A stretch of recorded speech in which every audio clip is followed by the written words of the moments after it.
స్థానిక సింహాచల్ నగర్ శ్రీ వరాహలక్ష్మీ నృసింహస్వామి క్షేత్రంలో త్రిదండి రామానుజ చినజీయర్ స్వామి మంగళ శాసనాలతో 25 నుంచి 30 వరకు 24వ వార్షిక చందనయాత్ర మహోత్సవాలకు ఆలయ ధర్మకర్తలు కాలేపు సూర్యసింహాచలం, కాలేపు నాగేశ్వరరావు పర్యవేక్షణలో ఏర్పాట్లు చేస్తున్నారు. ఆలయ ప్రాంగణంలో శనివారం జరిగిన మీడియా సమావేశంలో అర్చకుడు అవసరాల శ్రీకిరణ్ స్వామి వివరాలు వెల్లడించారు.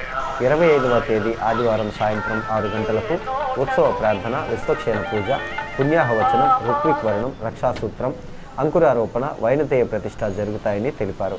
26వ తేదీ సోమవారం ఉదయం 8 గంటలకు ధ్వజారోహణ, యాగశాల ప్రవేశం, నిత్య హోమాలు, నిత్య పూర్ణాహుతి, సంతాన సాఫల్యం కోసం గరుడ ప్రసాద వితరణ, సాయంత్రం 4 గంటలకు పురవీధుల మీదుగా 11 కిలోమీటర్ల మేరకు తిరువీధి ఉత్సవం ఉంటుందన్నారు.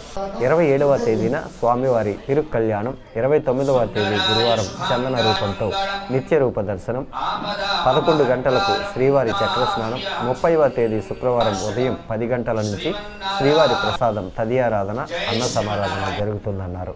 ఆలయ ధర్మకర్తలు కాలేపు సూర్యసింహాచలం, నాగేశ్వరరావు, సూర్యకుమారి, శ్రీదేవి, శీఘ్రకొల్లి సీతారామాంజనేయులు, అర్చకులు చిరంజీవి, పండిట్జీ తదితరులు పాల్గొన్నారు. పట్టుకోండి పట్టుకోండి.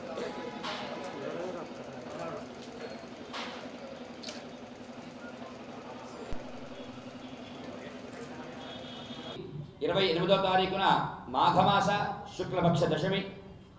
ఆ రోజు మనకి తెల్లవారుజామున 3 గంటల నుంచి ప్రారంభించి శ్రీవారి యొక్క సుప్రభాత సేవ, నిత్య తిరువారాధన, అటు తర్వాత శ్రీవారి యొక్క చందనం ఒలుపులు, శ్రీవారి యొక్క బంగారు పుష్పార్చన కార్యక్రమాలు జరిగి సుమారు ఉదయం 6 గంటల నుంచి ప్రారంభించి మరలా సాయంత్రం 6 గంటల వరకు కూడా సంవత్సరంలో ఒక్కమారు మాత్రమే వచ్చేటువంటిది అపూర్వమైనటువంటిది శ్రీ వరాహలక్ష్మీ నృసింహస్వామి వారి యొక్క వార్షిక చందనయాత్ర మహోత్సవ సందర్భంగా జరిగే నిజరూప దర్శన సేవ భక్తులందరికీ కూడా శ్రీవారు అనుగ్రహిస్తారు. ఆ రోజు రాత్రి మరలా శ్రీవారికి అష్టోత్తర శత కలశ ఘటాభిషేక కార్యక్రమం జరుగుతుంది. నిజరూప స్వామికి మరలా శ్రీవారికి చందన సమర్పణ ఇత్యాది కార్యక్రమాలన్నీ కూడా జరుగుతాయి. భక్తులందరం కూడా శ్రీవారి యొక్క నిజరూప దర్శన సేవ చేసుకుని ఏదైతే శ్రీవారికి చందనాన్ని స్వామికి సమర్పిస్తారో ఆ చందనాన్ని భక్తులంతా కూడా శ్రీవారికి సమర్పించడం చాలా విశేషం. ఆలయ కార్యాలయం వద్ద ఆ చందన సమర్పణ కార్యక్రమాన్ని చేస్తున్నారు.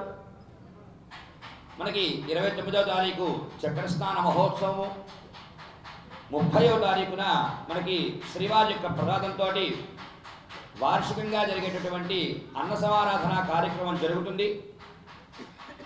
ఆ రోజు రాత్రి మహాపూర్ణాహుతి, పుష్పయాగం కార్యక్రమాలతోటి విశేషంగా చందనయాత్ర మహోత్సవ కార్యక్రమం అంతా కూడా ముగుస్తుంది.